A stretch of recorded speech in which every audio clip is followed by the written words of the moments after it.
welcome to the Clubroom here as part of the Win Again Academy. Super excited to have you on board.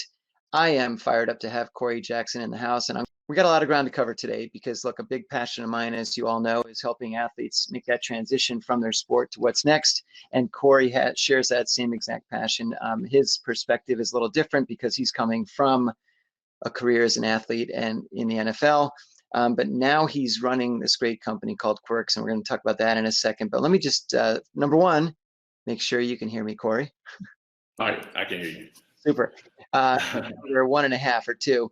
Just Corey and I have known each other for a couple of years now. He was a guest on my podcast a while back. It was one of my best, not just popular episodes, but a great episode because he has such an amazing story, which we won't get into today because that's not what this is about.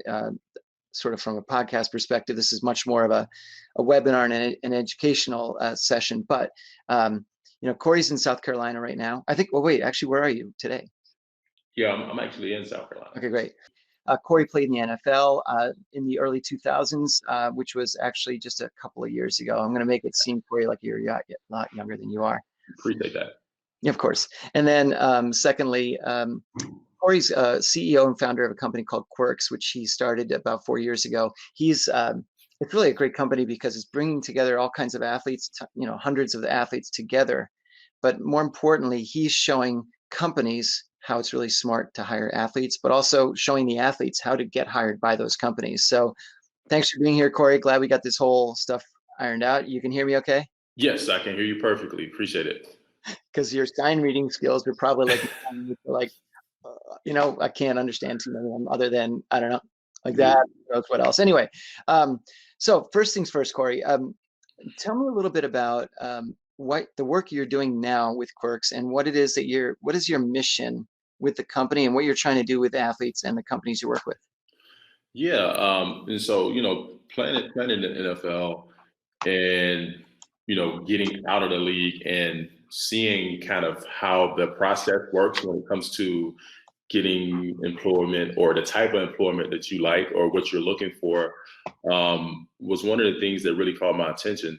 And I saw just the market dislocation between how an athlete connects with a company and how that company views that athlete and what that looks like. And so it really became my mission to make that process a lot easier and a lot more transparent and also inform companies on what that process should look like and how it should work. And so I started getting a lot of just interactions from guys I played with or guys that played in the league that was just asking questions about how this process works. And then I saw that opportunity to really help a lot of people and also help a lot of companies because companies don't always understand how to decode the skill set, if you will, of an athlete and how that maps to particular positions and roles in companies. And that's the key thing is sort of, as you said, decoding them, right? It's all about, when you're not an athlete, which is not necessarily a bad thing, but if you're not necessarily an athlete and you haven't gone through that daily grind, the daily schedule, the daily everything that's required to become an elite athlete, a lot of times you can't necessarily understand that perspective. So looking at things, let's first start from the athlete's perspective. In your opinion, why don't you list for me just 2 or 3 or 4 qualities that you think an athlete brings to a company that maybe a non-athlete doesn't? Well, I'll say this. I think people, when you talk about qualities, people all over have so many different qualities. And so what we are understanding is because we can look at sports and we can look at positions and we can look at roles and we can look at how those things transpired, it's just easy for us to identify unique skill sets and talents, and then also their DNA. So it's not that, you take an athlete and they have something that no one has. It's not that, but it's easier for us to see those things and display them to companies so that companies can understand the uniqueness in the situation. So when you look at an athlete, we play different positions, different roles, but it looks similar to corporate structures, but people don't think that, right? And so I play defensive line, and my defensive line is a group. So we're really a department, right? So defensive line is a department, just like wide receivers are a department, just like HR is a department, just like marketing is a department, right? And so what we do is just really go intricate into how this all fits and makes sense for the athlete as well as the company. And so we find a uniqueness in the situation, and then we interpret that so that companies can understand it. And so it's not always necessarily like athletes have something no one has, but we can identify those things really well.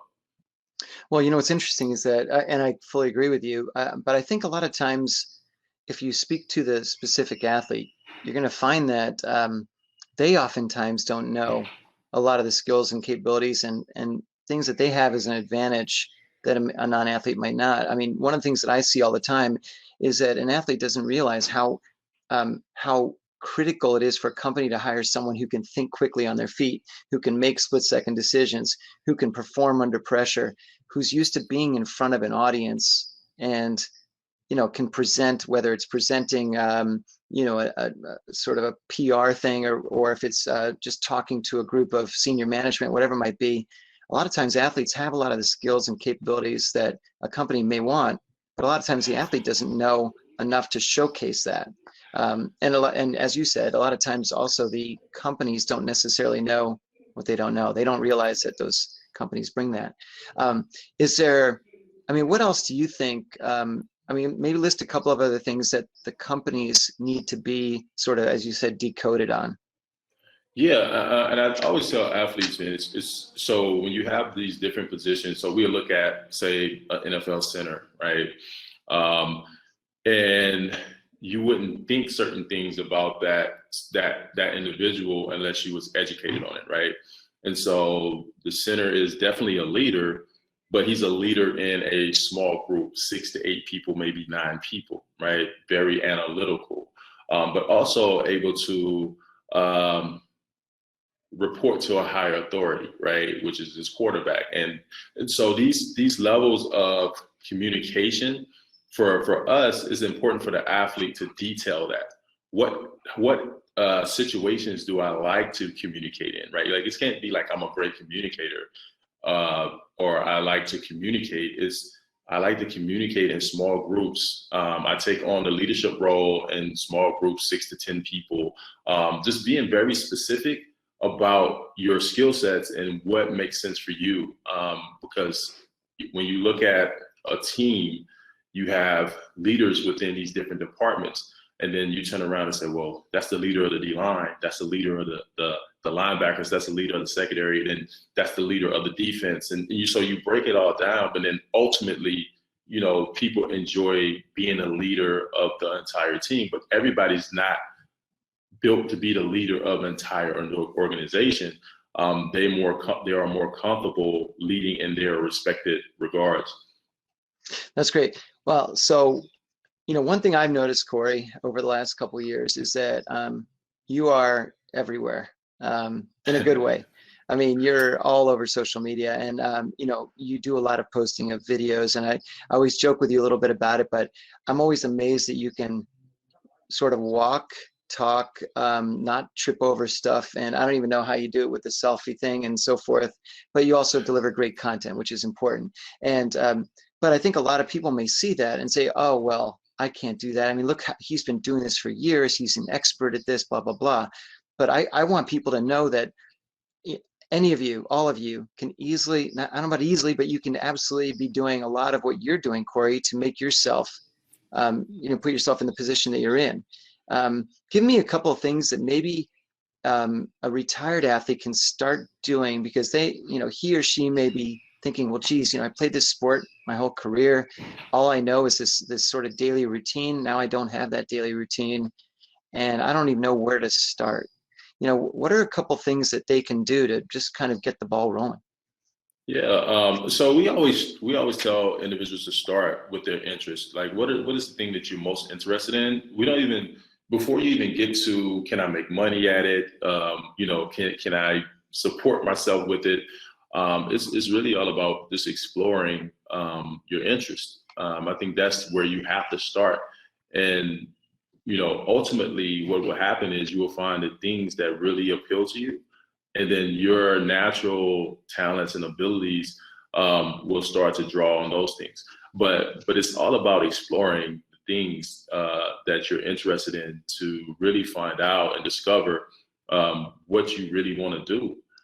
Without that, I think it's very hard to you'd be all over the place because you wouldn't know where to go. But you start with what you're interested in most, and then you go from there. That was great because, and you bring up a great point. I think one thing I like to tell people is that when you don't have a job and you don't necessarily have a direction, it's almost as if you're on a life raft in the middle of the ocean and you're not sure which way you should be swimming towards or drifting.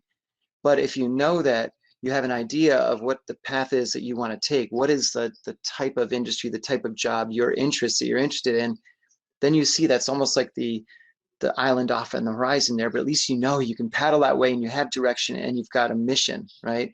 And so from my perspective, I've always tell people that even while you're still playing or after you've retired, if you've, as you said, if you've got an interest, it could be photography, it could be fashion, music, finance, real estate, whatever it is. But if it's something that you actually have an interest in, maybe it's something that you started to do while you were in school just for fun, or while you're playing, you decide just for kicks to record some music or take some pictures, whatever it might be, then that you're absolutely right. That's a great launching period because at the end of the day, if you're just out there drifting and people are saying, "Oh, you should be doing this," really? Well, are they hiring? Yeah. All right, I guess that's what I'll do. That's not the recipe for a great long-term career. It's just sort of putting the band-aid on, right? Yeah, yeah, for sure. And so what we tell our athletes is, we want you to find the things, the two or three things that you're most interested in, and then we'll break down the industries. How many different ways can you interact with these different things? Take the music example, right? You may love music. How many different ways can you be involved with music? Is it selling music? Is it producing music? Is it working with music artists? Is it like it's so many different layers to every industry, and so you have to do a deep dive to really understand where you're supposed to fit. I think what happens a lot of times is you hop in on the surface, and if you don't go deep enough, you just think it's not for you, or you're like, oh, this is not my thing.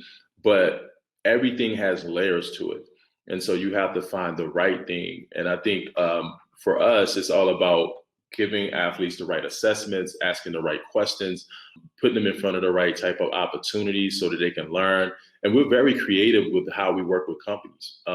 We have some opportunities that are like term based, right? And say, you can work with this company for a certain period. And at the end of that period, if neither one of you like each other or think it works, then you move on. But at the end, if they do like each other and they agree that this is a good match, then you move forward and you work with that company permanently. So it's just different ways to be creative to get into industries and get your feet wet and really learn what it takes to be successful outside of the sport. And that was great, Corey, because you know you're absolutely right. Most people don't do that deep dive into an industry or into an area. And one of the things that I do when I'm coaching is that I tell them, look, you're going to find out that during the process of looking for something, you're going to discover all kinds of new opportunities that you didn't even know existed yesterday or the day before. And I was the same way when I was looking for a job years ago, where in fact, I had no idea when I was just coming out of school. And I won't even tell you some of the jobs I had. I mean, people are like, "Oh, you went to a great school." I'm like, "Yeah, but I mean, it's always a grind." And one of the jobs I did right out of school was selling copiers door to door in Manhattan. I mean, that was a joke. That was the hardest thing I've ever done. That was Super crazy. grind. Yeah, yeah. That's like, Getting yeah, you need doors to buy a slammed in your copier. face. Wham. Oh yeah. I really, I was already used to rejection to some extent, but that was really bad. Anyway, but on top of that, but but I completely stumbled into executive search and recruiting all those years ago because I was thinking, oh, what better place to go to get a job in banking than being a recruiter, because then I can just submit myself on the next time I need to go. But then I found out more and more and more about being an executive recruiter, a headhunter.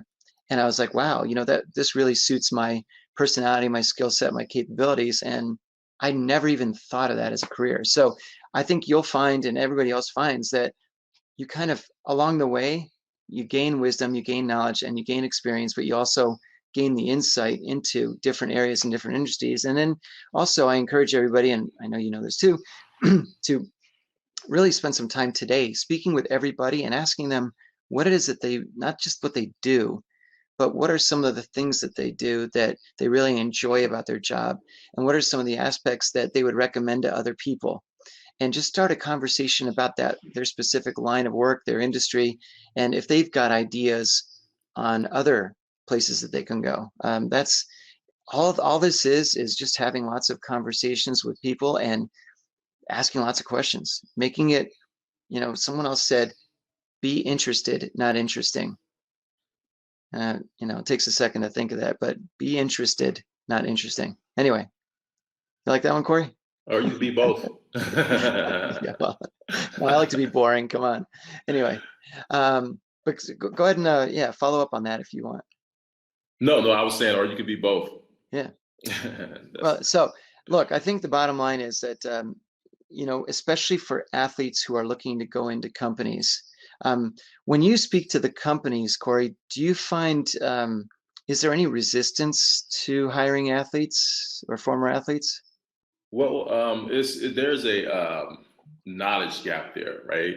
And so understanding where certain athletes may fit inside of your company structure and culture is what we have to educate companies on. And so because we are able to do a really great job of breaking down position by position, individual by individual, all of the great skill sets that derive from being in athletics, but also just their natural DNA, right? It helps companies understand the value that they're going to get when it comes to hiring athletes. So it's more of an educational piece on our part, and helping them understand what that looks like. And then it's kind of twofold. A lot of companies are looking to become more diverse. They're looking for unique talent. And so we were able to kind of tell the story and also shape their understanding around the different backgrounds and places where athletes come from that adds value to who they are as individuals, that in return adds value to your company, just from problem solving, how you look at problems. Those things are very important, how you come up with solutions. And so we take athletics, but then we go a layer deeper and look at the person themselves. And it helps companies understand that, this can be kind of a twofold type thing. We can help them on their diversity issues and as well as help drive unique talent to them. Absolutely. And one thing I like to tell people is, look, who better to hire than an athlete's been used to being coached and being managed their whole career. So, they're accustomed to learning from and taking guidance from effectively senior management. And I think that's a skill set that we don't usually see in the general public. Look, I'm personally probably unmanageable. I could not, I don't know if I could ever work for anybody again. So anyway, so in terms of the athletes themselves, then, you mentioned the idea earlier of really focusing on having an interest or developing some interests. But once you started to get that sort of that pathway towards an interest and towards an idea, what do you recommend in terms of them taking the next step? How do they start to find people that can help them with that quest? Yeah, if you're not working with us, I would suggest that you just look closer to your circle and start telling people about your interests and what you're interested in. Because, truthfully, we have pretty much everything we need in our circle. A lot of times people don't know that. I remember when I started speaking, one of my best friends for the software company, and we were friends for years. And he had no idea that I should be speaking at their conference, and so he knew that I was doing some public speaking, but he didn't know to what extent. Like, what was I talking about? What was my topics? What was my focus? What type of audiences that I was I speaking to? He just knew I was speaking, and then we had a conversation, and literally the next day, I had a speaking engagement at the conference. And so a lot of times our circle has a lot of the things that we need. We just need to be able to inform people around us and close to us about what we're doing and what we're interested in, what we're looking for. That's great. And you're absolutely right. You know, one of the things that I like to talk about is not only really, because a lot of times people say, well, it's so hard to grow a network, and it can be, but you're right. Sometimes you've got people within your network that already exists that can really be helpful, and maybe it's 1 or 2 degrees of separation past that. So, I mean, look, I tell people all the time, if you're looking for a plumber, there's a tendency to, look for a plumber instead of asking the people around you, hey, who do you recommend to be, a great plumber and that sort of thing. And that's how, I often find a lot of the services we need for whatever reasons. It's just by asking people I know. And I think the same thing goes with really growing a network, is just start talking to people that will introduce you to other people that might be in the areas that you're in. The other thing to encourage you to do is, and it's something I can talk all day about, I'm sure you can too, Corey, is the idea of having a really solid LinkedIn profile. For younger people, am I allowed to say that word, younger? Younger than me, everybody's younger than me. But there's a tendency to focus on Snapchat and on Instagram and Twitter and so forth. But LinkedIn is the absolute place that almost all hires tend to go through, and they want to check out people's profiles, and they want to see what their backgrounds are, who they're connected to, what groups they're a member of, all kinds of stuff. So please, I encourage you all to absolutely have a robust LinkedIn profile, have a title that really describes you, have a great photo, and then really get into an about section that describes what you bring to the table. Do not make it corporate speak, because nobody really likes that stuff, but just be genuine about who you are. And we can talk all day about that, and that's probably for another, it's going to be in another couple weeks. We're going to do something on LinkedIn. But Corey, and you have, by the way, an amazing profile. I don't mean to say you're amazing, because that's, but your profile anyway, it really describes what you do, what you are, what you bring to the table, but also, and what your company does. And the content that you put in there is fantastic. So congrats on that. I absolutely commend you on that. So we've covered a lot of ground so far. I don't want to draw this out too much longer, because I want to make sure that people have a chance to say hello to you individually and get a chance to really get a better feel for what Qwerkz is all about, and what, if they want to be involved with you, how they can do that. But before we jump into that, what's overall the best way to reach you? Email is very easy. cj@qwerkz.com. Certainly LinkedIn. I'm a big fan of LinkedIn as well. As you know, Mark. So LinkedIn is definitely a great way to connect with me as well.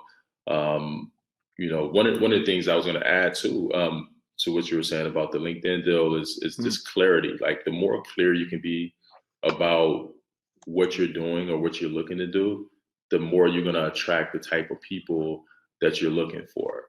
A lot of times we get caught up in trying to be, fancy, so to speak. But really the key is clarity. Like, be very clear. If you have an apple and I want that apple, it's like, hey, that's a nice apple. Can I have it? Right? Like, that's not just like, hey, I was thinking that that apple was very nice looking, and I want to, you don't want to get too wordy about things that you want. You want to be very clear about it. And the clearer you are, the more you're going to attract people. I literally get companies that come directly to us from LinkedIn because of the clarity. And because I always ask them, I'm like, well, what made you come this way? And they said, well, it was very clear to me what you were doing and where you were and what you were trying to accomplish. And so clarity is the real thing. Clarity and brevity too. Which brevity is really important, because especially in today's world, today's market, today's everything, we get so much thrown at us every day, all day long. And if you can make your point in a much quicker way, and whether it's an email with a subject line that really stands out, and delivers what you need to do, what you need to have said, or again on your profile or your Facebook or wherever it is, try to keep it brief if you can. And that's a challenging thing to do. It's a skill set that if you've got it, great. But always try to reread things. Another thing I always like to do is I always tell people reread what you're about to send 3 times just to make sure you're not sending something you don't want to. But Yeah. so connect with Corey on LinkedIn and across social media, and CJ at Qwerkz.com, KWERKZ.com. And the platform itself is one that when you jump into it, you'll see it's for athletes, but it's also for hiring managers and for companies that want to hire athletes. So check that out. We created software to really boost the way athletes actually create their resumes and understand who they are as professionals. And so typically what we do is we get athletes in and we allow them to go through these assessments through our platform. And what it does is it doesn't only just let them know about themselves, things that they already know, but it translates it into professional business terms and what that looks like. And then at the end of going through that process, what it does is it actually generates a resume for them.